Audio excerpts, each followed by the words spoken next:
70,000 की बाइक दे दो। वो अल्लाह के नाम पे मांग रहा है, ये बेटे के नाम पे मांग रहा है। तो ईमानदारी के साथ बताइए कि इंटरनेशनल भिखारी कौन हुआ? जो अल्लाह के नाम पे 100 रुपए मांगता वो, या जो अपने बेटे के नाम पर मोटरसाइकिल मांग रहा है वो कौन है? ये आप फैसला करके बताइए कि इन दोनों में इंटरनेशनल भिखारी कौन है। अल्फाज मेरे कड़वे हैं, सख्त हैं, जहरीले हैं, लेकिन सुनना पड़ेगा आपको। माफी नहीं मांगूंगा मैंने भीख मांग ली शेरवानी का दामन उठाकर अपनी कौम के लिए, लेकिन यहां मैं गलत नहीं हूं। मैंने कहा है इंटरनेशनल भिखारी, मैं अपने जुमलों पे कायम हूं। इसके लिए मैं आपसे माफी का चंदा नहीं मांगूंगा कि माफ कर दो। नहीं, क्यों मांगे? हमने कोई गलत बोला है क्या? हो तो हो इंटरनेशनल भिखारी, मैं क्या करूं? अपने बेटे के नाम पे मांगोगे और हम आपको भिखारी भी ना कहें? वाह साहब, बारात आ रही है साहब, 400 और 500 आदमी बारात में जा रहे हैं। ईमान देखिए हमारा, 400-500 आदमी लड़की वाले से कह रहे हैं साहब हेलो 400 आदमी की बारात जा रही है। अच्छा, लड़की का बाप मजबूर है। अच्छा ठीक है, सुनो दहेज में 2-3 आइटम कम दे दोगे चलेगा, लेकिन खातरी में कमी नहीं होनी चाहिए। हमारे मेहमान की मेहमान नवाजी अच्छी होनी चाहिए। जानते हो इसका मतलब क्या है? ये लड़के का बाप जो लड़की के बाप से कह रहा है मेहमान नवाजी अच्छी होनी चाहिए, इसका मतलब आप समझ रहे हो? इसका मतलब है मेरे साथ जो 250-300 बाराती आ रहे हैं, बाराती नहीं चोर जो आ रहे हैं, चोर भी नहीं, डाकू, ये लुटेरे जो हमारे साथ आ रहे हैं, इनको छोटा बड़ा नहीं चलेगा, छोटा देना। मतलब मुंह से नहीं कह रहा है, मुंह से इतना कहा खातरी अच्छी कर देना। जहेज में 1-2 आइटम कम दे देना चलेगा, लेकिन खातरी अच्छी कर देना, मेहमान नवाजी अच्छी। ये इस अच्छी में बहुत सी चीजें छिपी हुई है। यानी बड़ा नहीं चलेगा, छोटा देना। पोल्ट्री नहीं चलेगा, देसी मुर्गा चलेगा, वो देना। 1 आइटम नहीं चलेगा, 5-6 आइटम देना। इस अच्छी में ये सारी चीजें छिपी हुई हैं। और इन लुटेरों का पेट भरने के लिए उस लड़की का बाप कहां से बेचारा कर्जा लेता है और आपको एक टाइम अच्छा खाना खिला देता है। अच्छा खाने का मतलब समझ गए ना? आपको बड़े का नहीं मटन खिला देता है, देसी मुर्गा खिला देता है, आपके पेट की जहन्नम को भर देता है। हालांकि इस एक दिन के खिलाने के चक्कर में उस लड़की के बाप को उसका कर्ज का अदायगी करते हुए कितना सूद देना पड़ता है और कितने साल तक उसका कर्जा अदा नहीं कर पाता है वो बेचारा। कभी आपने उस गरीब बाप की गुर्बत की तरफ भी आपने ख्याल रखा है? इतना याद रखना, अगर आपने किसी गरीब की गुर्बत को नहीं देखा तो आप जालिम हो जाएंगे, आप जालिम कहलाएंगे। ये जमीन पड़ी है, ये खाली जमीन है जहां औरतें बैठी हुई हैं। मैं यहीं रहता हूं, थोड़ा पानी दीजिए। मैं यहीं रहता हूं, चलिए मान लीजिए मुझे मालूम है कि ये एक जमीन किसकी है। आपका नाम? शराफत अली इनका नाम है। मान लीजिए जमीन शराफत अली साहब की है। अब सुनिए, बहुत इंपॉर्टेंट बात बताने जा रहा हूं, सुनना पड़ेगा तुम्हें नहीं, तुम्हारे बाप को भी सुनना पड़ेगा। जब तक मैं यहां हूं, ये पावर मुझे मोहम्मद रसूलुल्लाह ने दिया है। बैठो यहां पर, सुनो। ये जमीन शराफत अली साहब की है, 2 लाख की जमीन है। मुझे मालूम है कि 2 लाख की जमीन है, लेकिन शराफत अली साहब की वालदा की तबीयत ख़राब है। इनको हॉस्पिटल में अपनी माँ का इलाज करा रहे हैं। अब जर्जीज साहब सोच रहे हैं कि शराफत अली अपनी माँ की तबीयत का इलाज कराने के लिए अपनी ज़मीन बेचेगा, क्योंकि उसके पास पैसा नहीं है। अब जर्जीज साहब उसकी ज़मीन बिकने का इंतज़ार कर रहे हैं और मजबूरी का फ़ायदा उठाना चाहते हैं कि 2 लाख की ज़मीन हमें 1.5 लाख में मिल जाए। शराफत साहब आए, जर्जी साहब आप मोहल्ले में अच्छे आदमी हैं, आप हमारी ज़मीन ले लीजिए। साहब हमें ज़मीन की ज़रूरत नहीं, और लॉकडाउन के बाद ज़मीन की कीमत बढ़ भी नहीं रही है साहब, हालात ख़राब नहीं है साहब, ले लीजिए। मेरी माँ की तबीयत ख़राब है। ओह अच्छा, वालदा की तबीयत ख़राब है। हाँ ठीक है, अगर 1.5 लाख रुपए में देना तो दे दो, क्योंकि ज़मीन की कीमत बढ़ तो रही नहीं है।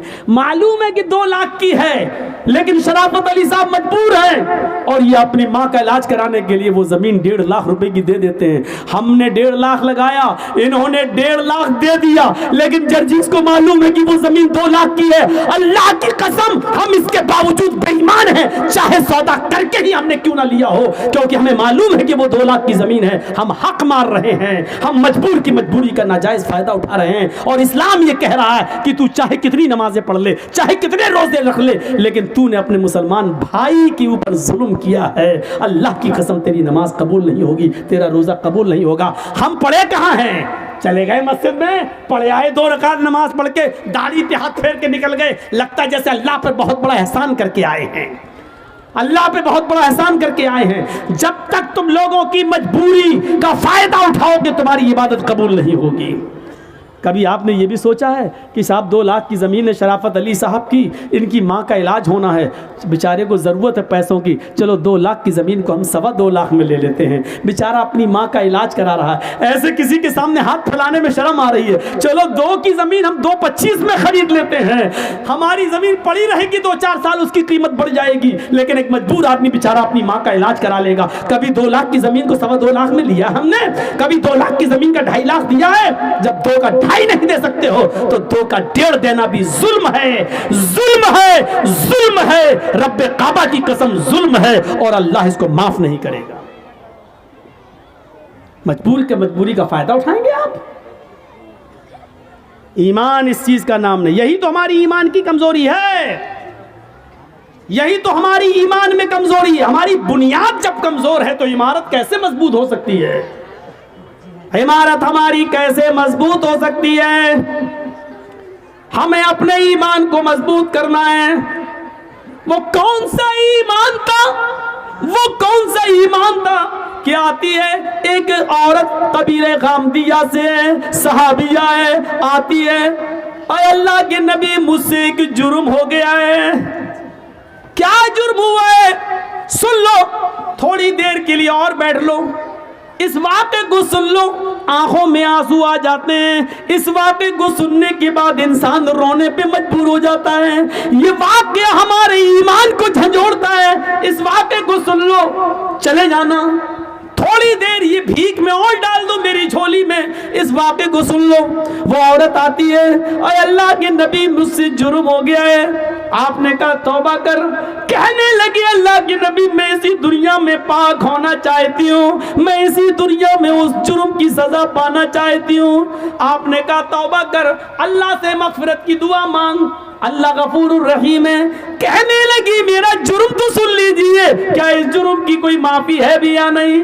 अल्लाह के नबी ने कहा बता क्या तेरा जुर्म हुआ है, क्या तुझसे गलती हुई है? कहने लगी अल्लाह के नबी मेरा शौहर 2-3 साल से घर पे नहीं है, मैं जंगल में बकरियां चरा रही थी, मैं जंगल में बकरियां चरा रही थी, वहीं पहाड़ी के पास एक चरवाहा भी बकरियां चरा रहा था। हम अपने शौहर से 2-3 साल से दूर थे, इसलिए हमारे दिल की उमंगें उठने लगी और उस बकरियां चरवाने वाले चरवाहे के साथ मिलकर हमने जिस्मानी ताल्लुक, शारीरिक संबंध बना लिया।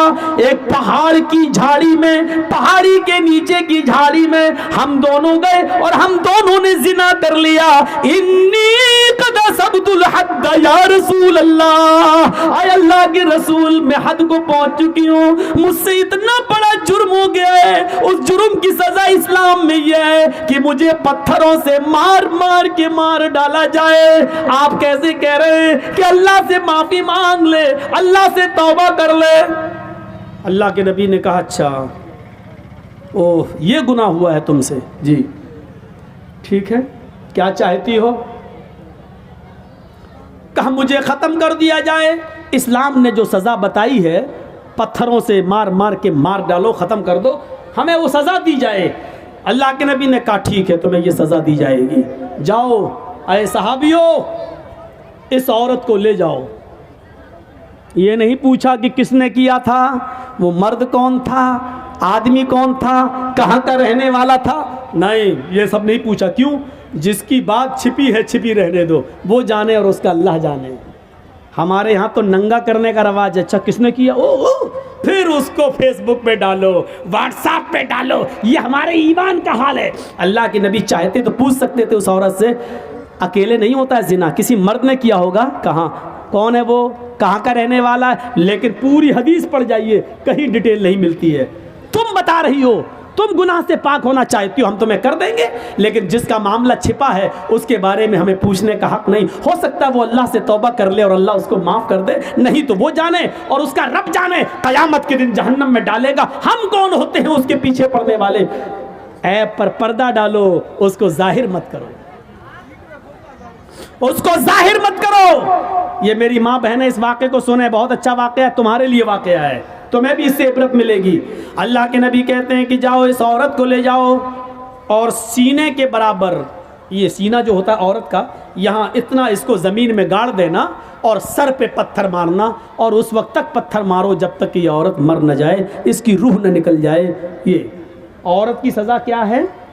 शादीशुदा मर्द की और शादीशुदा औरत की अगर वो जिना कर लें तो सज़ा क्या है?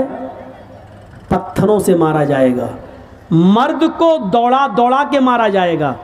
मर्द को एक मैदान में खड़ा कर दिया जाएगा बीच में, और चारों तरफ पब्लिक रहेगी, आवाम, सबके हाथों में पत्थर होंगे, और इस तरीके से चारों तरफ घेरा बना लिया जाएगा कि वो भागने ना पाए, और बीच में उस आदमी को खड़ा कर दिया जाएगा, और फिर पत्थर मारे जाएंगे। जहां से गुजरेगा वही पत्थर, सबके हाथों में पत्थर होना चाहिए। ये मर्द की, समझ रहे हैं जिना की सज़ा क्या है? जिसको हम मामूली काम समझते हैं वो इतना बड़ा जुर्म है शरीयत में। किसी की बहन और बेटी की इज्जत व आबरू से खेलना इतना आसान नहीं है शरीयत में। इसकी सज़ा, जब तुम किसी की इज्जत लूट रहे थे तो तुम्हारे जिस्म के हर बाल, रोंगटे को, रुएं को उसका इंजॉय मिल रहा था, मज़ा मिल रहा था। इसलिए सज़ा भी ऐसी मिलनी चाहिए कि जिस्म के एक एक रोंगटे को और एक एक रुएं को उसका एहसास हो जाए। इसलिए सज़ा भी इतनी सख्त रखी गई है। मर्द को दौड़ा दौड़ा के मारा जाएगा, लेकिन औरत को दौड़ा दौड़ा के नहीं मारा जाएगा, क्योंकि उसकी बेपर्दगी हो सकती है। दौड़ेगी तो उसको ज़मीन का गड्ढा खोदा जाएगा और उसको खड़ा कर दिया जाएगा और सीने के बराबर मिट्टी डाल दी जाएगी, यानी इतना गाड़ दिया जाएगा सीने के बराबर यहाँ तक, और सर उसका खुला रखा जाएगा, और फिर उसके सर पर पत्थर मारे जाएंगे, और उस वक्त तक पत्थर मारा जाएगा जब तक कि औरत मर न जाए। चाहे ये रजामंदी वाली जिना है, मर्द भी राजी औरत भी राजी और दोनों ने कर लिया। जिना बिल जबर तो जिना होता ही नहीं है। अगर मर्द ने ज़बरदस्ती की तो वो जिना नहीं माना जाएगा, या औरत के साथ अगर ज़बरदस्ती की गई, वो बेचारी नहीं चाहती थी लेकिन बंदूक रखकर उसके साथ इज्जत लूटी गई, तो फिर औरत गुनाहगार नहीं होगी क्योंकि उसके साथ जबर किया गया। तो फिर मर्द को सज़ा दी जाएगी, औरत को नहीं। और औरत ने अगर बंदूक रख के गलत काम करवाया, मर्द ने मजबूर होकर गलत काम किया, तो औरत को सज़ा दी जाएगी, मर्द को नहीं। लेकिन मर्द भी राजी औरत भी राजी, तो दोनों को सज़ा दी जाएगी। अगर दोनों में से एक कुंवारा है एक शादीशुदा, तो शादीशुदा को पत्थरों से मार मार के जान से मारा जाएगा, और जो कुंवारा था उसको 100 कोड़े मारे जाएंगे, और 1 साल के लिए अपने शहर अपनी बस्ती से बाहर कर दिया जाएगा, उसको गांव से निकाल दिया जाएगा, और अपने गांव में 1 साल तक आने की एंट्री इजाजत नहीं मिलेगी। 100 कोड़े पड़ेंगे, चमड़े के कोड़े, चमड़े के, कपड़े के नहीं, चमड़े के कोड़े। 10-20 कोड़ों में ही वो बैठ जाएगा, कराने लगेगा। 100 कोड़े में तो अल्लाह बेहतर जाने बचेगा भी कि नहीं बचेगा। तो मेरे भाइयों, 100 कोड़े जिंदगी भर के लिए फिर उठने के लायक नहीं रहेगा। अगर बच भी गया तो जिंदगी भर चलने के लायक नहीं रहेगा, उठने के लायक नहीं रहेगा बिस्तर पर। ऐसे 100 कोड़े उसके ऊपर मारे जाएंगे, और 100 कोड़े मारने के बाद भी उसको गांव में रहने की इजाजत नहीं। 1 साल के लिए उसको इस शहर से दूसरे शहर में दाखिल किया जाएगा। उसको अपने शहर में एंट्री नहीं है, क्योंकि उसको देखकर लोग उस लड़की को याद करेंगे, अच्छा ये ओ फला की लड़की के साथ इसने, तो उस लड़की की बेइज्जती होगी जिसके साथ इसने रेप किया है या जिना किया है। इसलिए उस लड़की की इज्जत को बहाल करने के लिए 100 कोड़े मार को 1 साल के लिए इसको शहर से बाहर निकाल दो। ये इस्लाम ने सजा मुतय्यन की है। इस औरत को ले जाया जाने लगा। ईमान देखिए, ईमान। इस औरत से जिना का सुदूर तो हो गया, लेकिन जब होश में आई, जब इसको जवानी की गर्मी इसके दिमाग से निकलती है तो सोचती है अल्लाह ये मैंने क्या कर लिया, अल्लाह ये मुझसे क्या हो गया, अल्लाह ये मैंने कितना बड़ा गुनाह कर लिया, अब मुझे इस दुनिया में जिंदा रहने का हक नहीं है। किसी को मालूम नहीं था, लेकिन इसने खुद अल्लाह के नबी को आकर बता दिया। इसके ऐब पर पर्दा पड़ चुका था, लेकिन फिर भी इसने आकर अल्लाह के नबी को बता दिया। अल्लाह के नबी ने कहा जाओ इस औरत को ले जाओ और इसको पत्थरों से मार मार के हलाक कर दो, मार मार के इस औरत को मार डालो। सहाबा उसको लेके जाने लगे, पकड़ा, चल जल्दी चल। उसको खींच लिया, वो गिर गई। जैसी वो काम दिया गिरी, वो औरत जमीन के ऊपर गिरी तो उसने अपना पेट सबसे पहले पकड़ा। सहाबा ने पूछा क्या हुआ, क्या बात है, ऐसे चलेगी तो कब तक पहुंचेगी तू मैदान में, कब तुझे मारा जाएगा। कहने लगी ओ मोहम्मद के साथियों सल्लल्लाहु अलैहि वसल्लम, आए नबी के साथियों, मुझे धीरे धीरे ले चलो।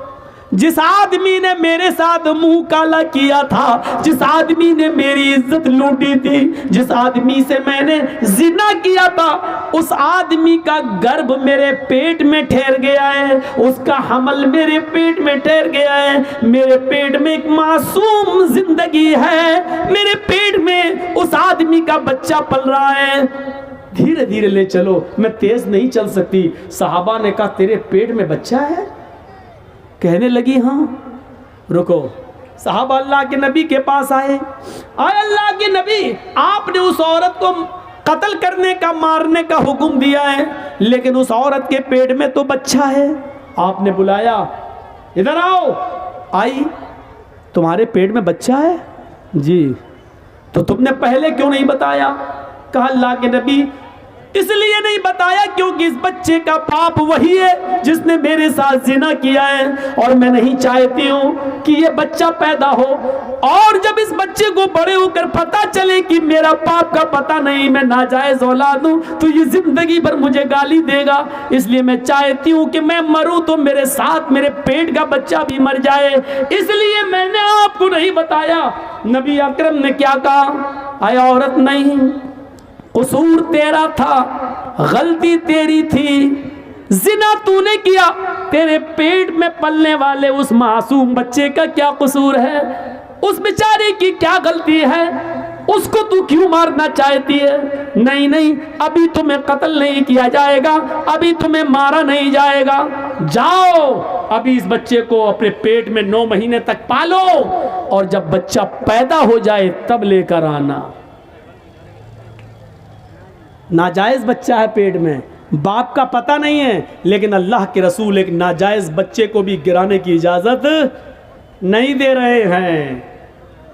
काश मोदी जी के चमचे, योगी जी के चमचे कम से कम इस हदीस को पढ़ लेते, नबी की जिंदगी के इस वाक़े को पढ़ लेते हैं।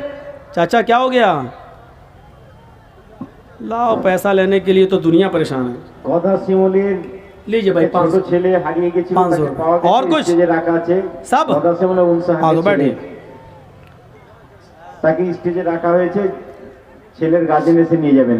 सुनिए सुनिए सुनिए थोड़ा सा, आप इधर देखिए, बड़ा अच्छा वाकया है।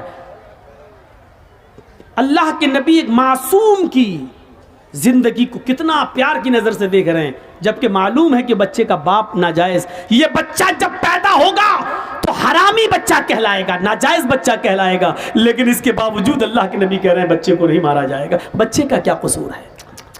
इससे ज्यादा इंसानियत किसी धर्म में मिलेगी? इससे ज्यादा मानवता किसी मजहब में मिलेगी? गए, जाओ इस औरत को कहा बच्चा पैदा हो जाए तब आना। 9 महीने तक अपने पेट में रखती है। जब बच्चा पैदा हुआ 2-4 दिन बिस्तर पे लेटती है, चलने के लायक होती है तो बच्चे को लेकर आती है। 9 महीने में अल्लाह के नबी भूल गए कि औरत कौन है। आई, अल्लाह के रसूल लीजिए बच्चा। आपने कहा था जब बच्चा पैदा हो जाए तब आना। आपने कहा तुम कौन? कहा नहीं पहचाना। कहा नहीं, मैं वही औरत हूँ जिससे जिना का सुदूर हुआ था और मुझे कत्ल करने के लिए भेजा जा रहा था, मेरे पेट में बच्चा था। आपने कहा ओ गामदिया, कबीले गांबिया से। हाँ हाँ, अच्छा अच्छा अच्छा अच्छा, ओ अब बच्चा पैदा हो गया कि हाँ, ये लीजिए। उस औरत ने अपना बच्चा मोहम्मदुर रसूलुल्लाह के हाथों में दे दिया।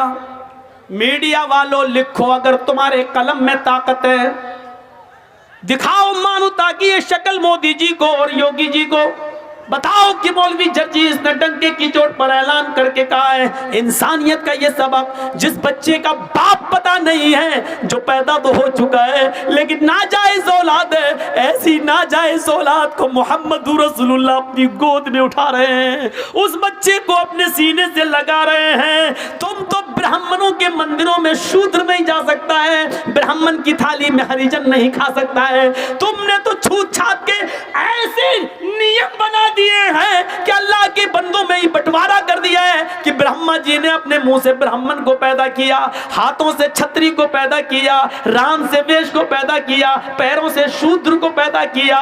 ब्रह्मा जी ने अपने मुंह से इसको, हाथों से इसको, छत्री को, ठाकुर को और हरिजन को सबसे नीचे वाले हिस्से से। तुमने तो बंटवारा कर दिया है, तुमने तो बंटवारा कर दिया है। मेरे प्यारे साथियों, जरा तसव्वुर तो कीजिए, इस्लाम के अंदर मसावात का ऐसा दर्स मिलेगा, ऐसा दर्स मिलेगा। आपके मोहल्ले की मस्जिद है, अजान हो गई है, पहली सफ भर गई है, जर्जी साहब मस्जिद में जाते हैं, एमएलए मिनहाज साहब मस्जिद में जा रहे हैं नमाज पढ़ने के लिए। इस्लाम का की मसावात देखिए, आगे वाली सब भर गई है, जर्जी साहब में, मिनहाज साहब में इतनी ताकत नहीं है कि आगे की सफ से किसी आदमी को हटाकर पीछे कर दे। चल हट हट, मैं जर्जीस हूं, मैं इज्जत वाला असलो रसूख वाला आदमी हूं, मैं आगे बैठूंगा। एमएलए साहब कहते हैं पीछे हट, मैं आगे बैठूंगा। इस्लाम ने ये पावर न एमएलए साहब को दिया है न जर्जीस को दिया है। सऊदिया की सरजमीन पर मक्के से बड़ी कोई मस्जिद कौन सी हो सकती है? वहां टैक्सी ड्राइवर अगर खाने काबा में पहले पहुंच गया है, रिक्शा चलाने वाला पहले पहुंच गया है और वो पहली सफ भर चुकी है, तो सऊदिया के बादशाह को भी अधिकार नहीं है कि अगली सफ से किसी आदमी को हटाकर पीछे खड़ा कर दे और खुद आगे खड़ा कर दे।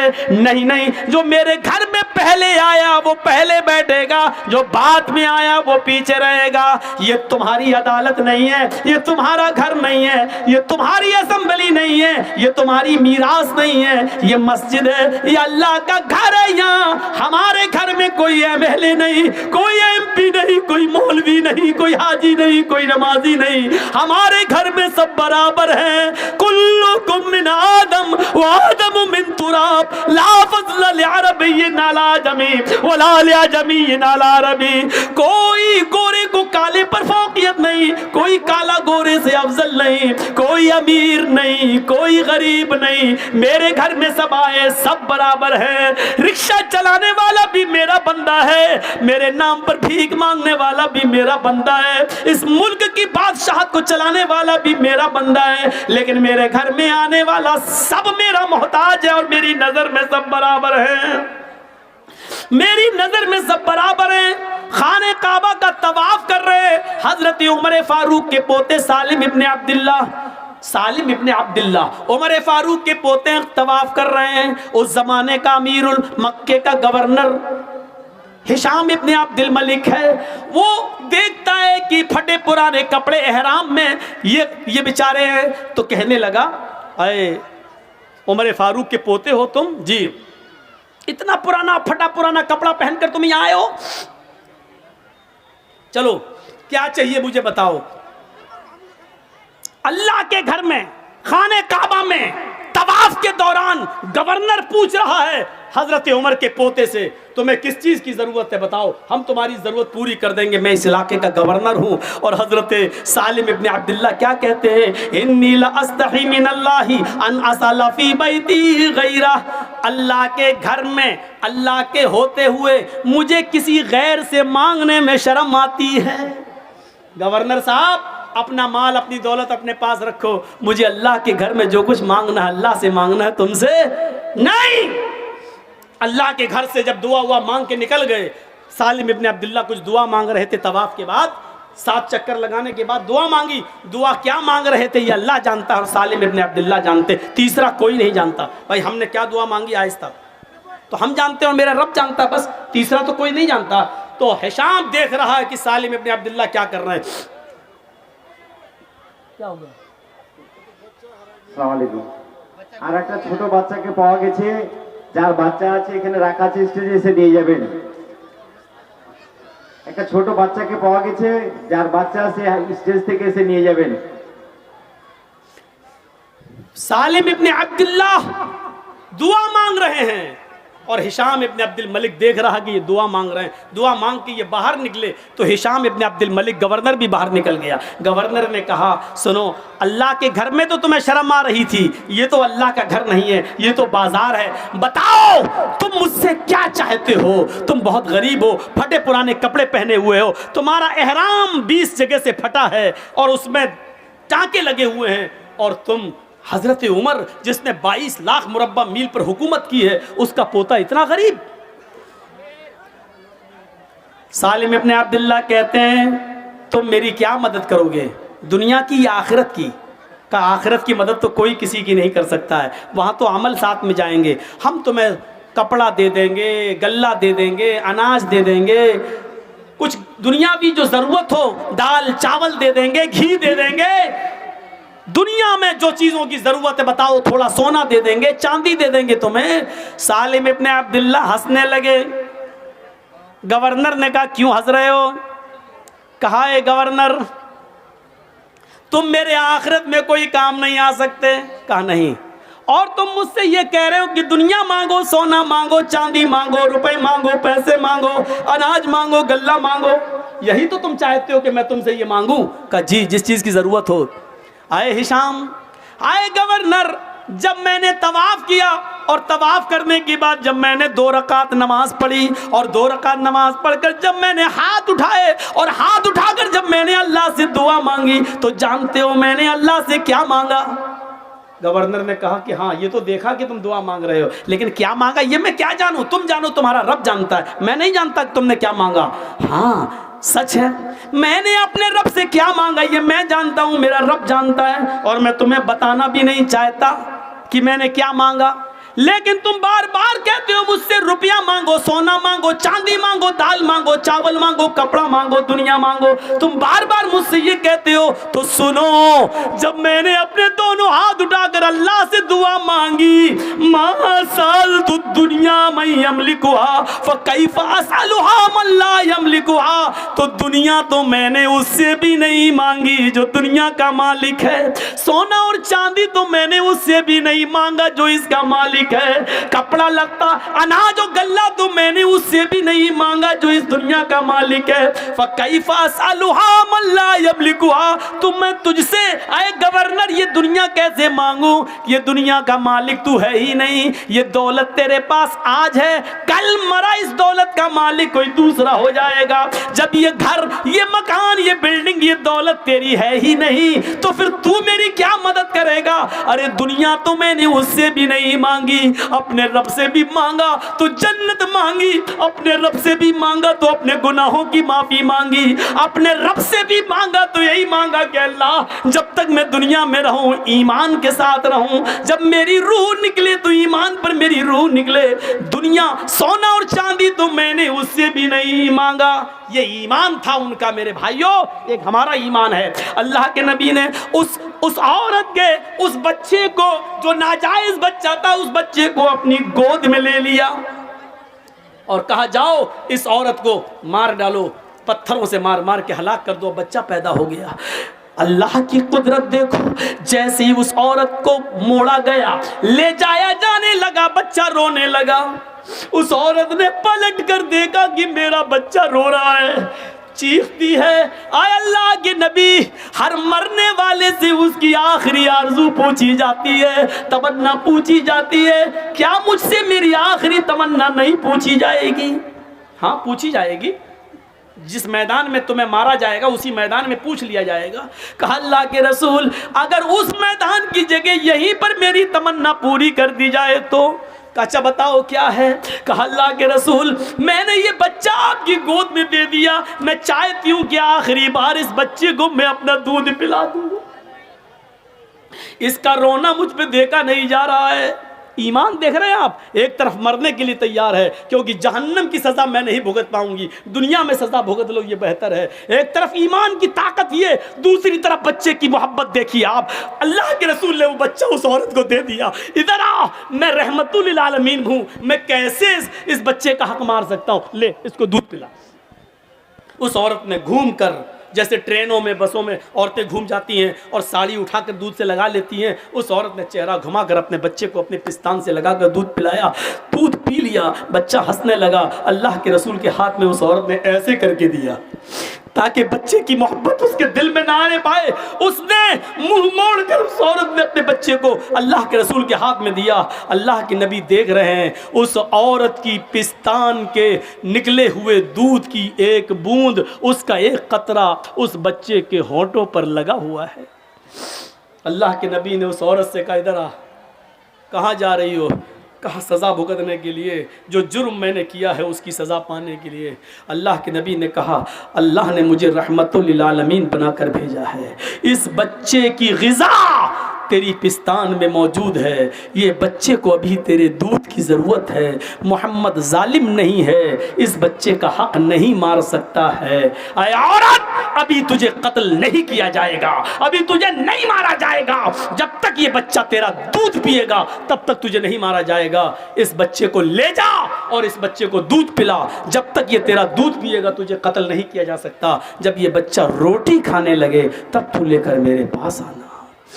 अल्लाह के रसूल ने फिर सज़ा मुलतवी कर दी और उस औरत को बच्चा लेके जाना पड़ा। जब बच्चा रोटी खाने लगा तो वो औरत लेके आती है, कहती है अल्लाह के रसूल लीजिए, अब तो रोटी भी खाने लगा।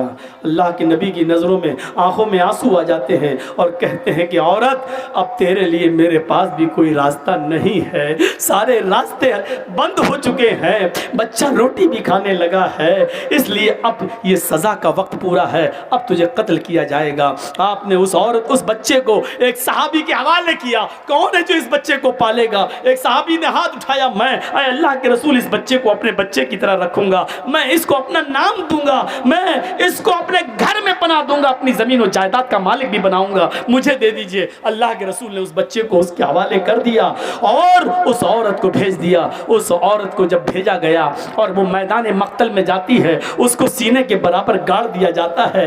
पहला पत्थर खालिद इब्न वलीद के हाथों में है, पत्थर मारते हैं उसके सर पे, सर फटता है, खून का फव्वारा उसके सर से निकलता है, उस खालिद इब्न वलीद के कपड़ों पे गिरता है। खालिद इब्न वलीद ने देखा इस औरत के खून मेरे कपड़ों पे आ गया, ये जिनाकार औरत, मुंह काला करने वाली औरत, तेरा खून मेरे कपड़ों पे, सकिलत सवाकिल, मर जा तू, बुरा हो तेरे खून ने मेरे कपड़े गंदे कर दिए।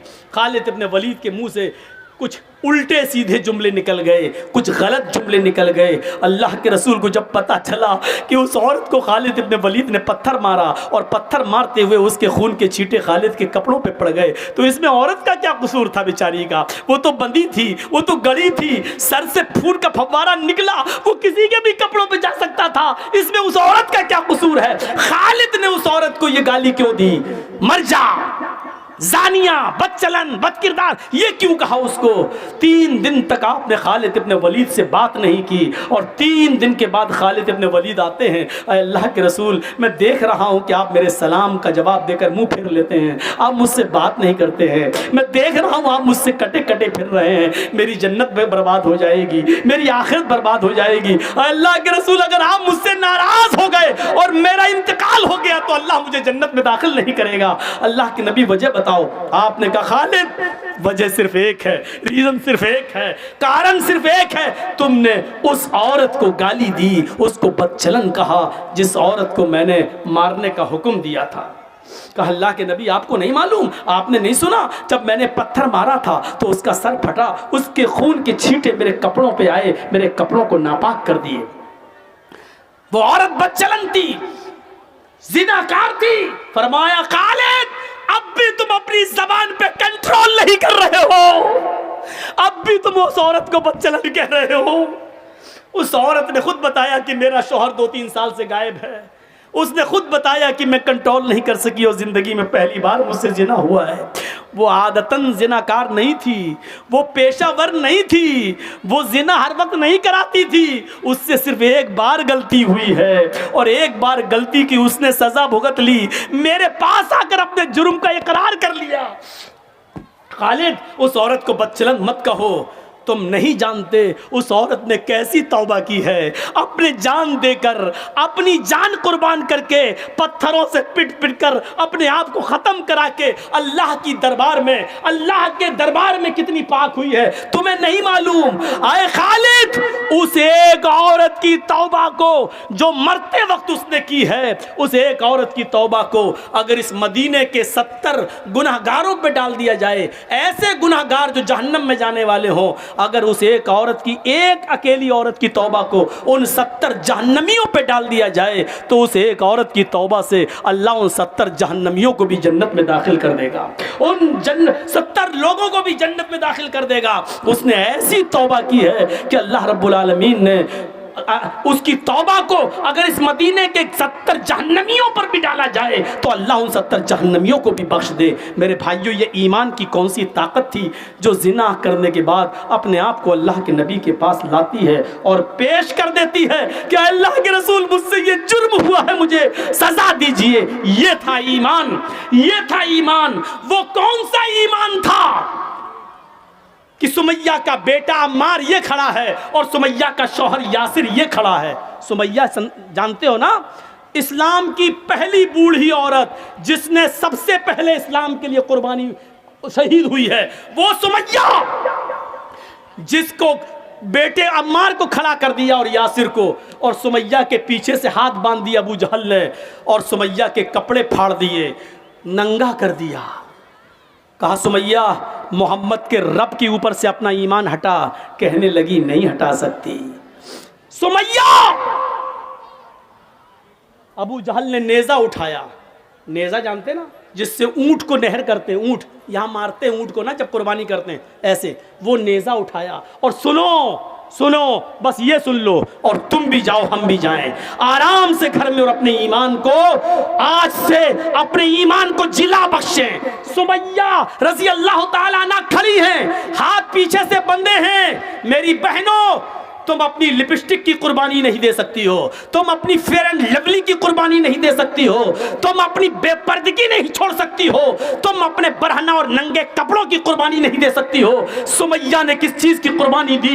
ये ईमान था सुमैया का। सुमैया के हाथ बंधे हैं, अपने बेटे के सामने उसको नंगा कर दिया गया, उसके पति के सामने उसको नंगा कर दिया गया। सुमैया आसमान पे देख रही है। अबू जहल ने नेजा उठाया, कहा, मोहम्मद के रब पर ईमान छोड़ती है कि नहीं? कहने लगी, नहीं।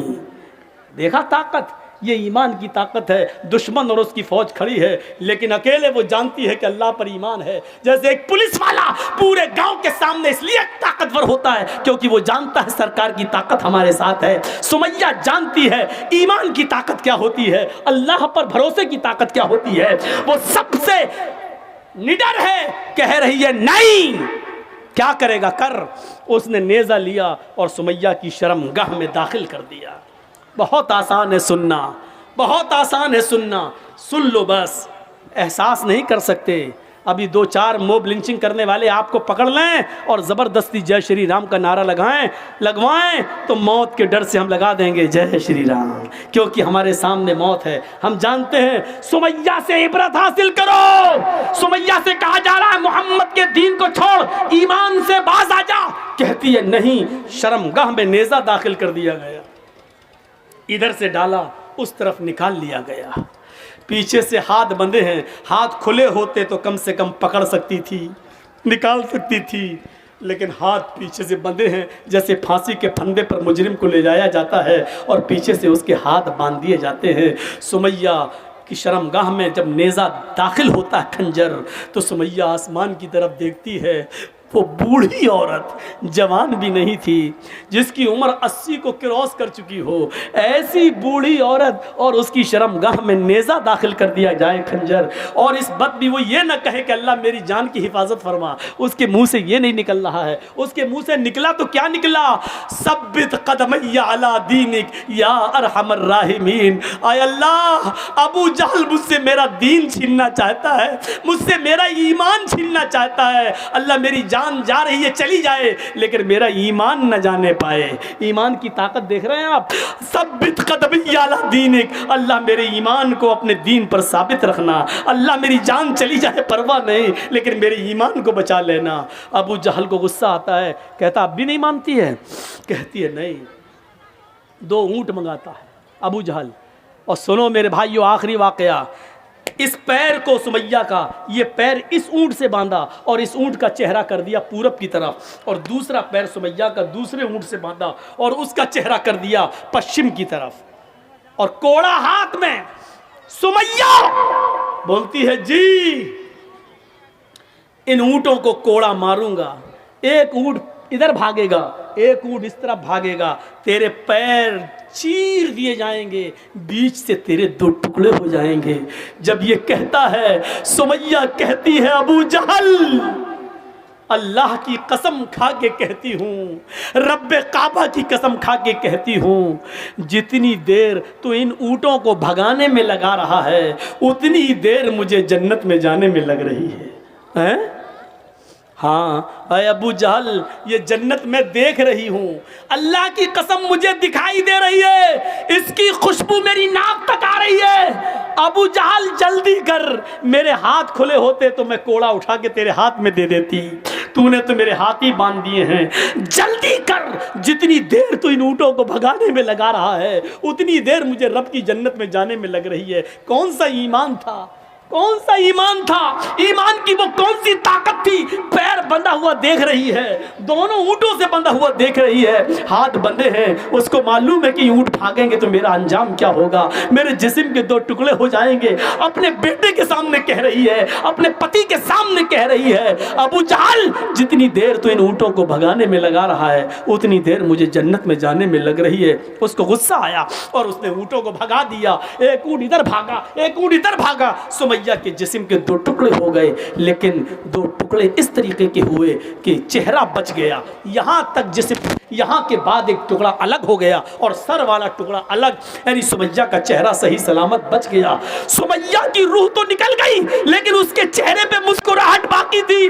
अबू जहल करीब आता है, सुमैया के चेहरे पर हंसी देखता है, मरते वक्त भी, शहीद होते वक्त भी, तो पत्थर उठाता है, अपना सर फोड़ने लगता है। लोगों ने कहा क्या हो गया तुम्हें, पागल हो गए हो? कि हाँ मैं पागल हो गया हूँ, सब कुछ छीन लिया सुमैया का, लेकिन मरते वक्त इसकी हंसी नहीं छीन पाया। देखो मरते वक्त भी मुस्कुरा रही है, मुझे चिढ़ा रही है, मुझे बतला रही है कि ईमान की ताकत क्या होती है। सुमैया तेरी मुस्कुराहट ने मुझे हरा दिया, तू जीत गई मैं हार गया, तू जीत गई मैं हार गया, तू जीत गई मैं हार गया। ये सुमैया की शहादत पर अबू जहल का बयान है, ये सुमैया तू जीत गई मैं हार गया, सब कुछ छीनने वाला तेरे चेहरे की मुस्कुराहट नहीं छीन सका, तुझसे तेरा ईमान दूर नहीं कर सका। सुमैया तू कामयाब हो गई।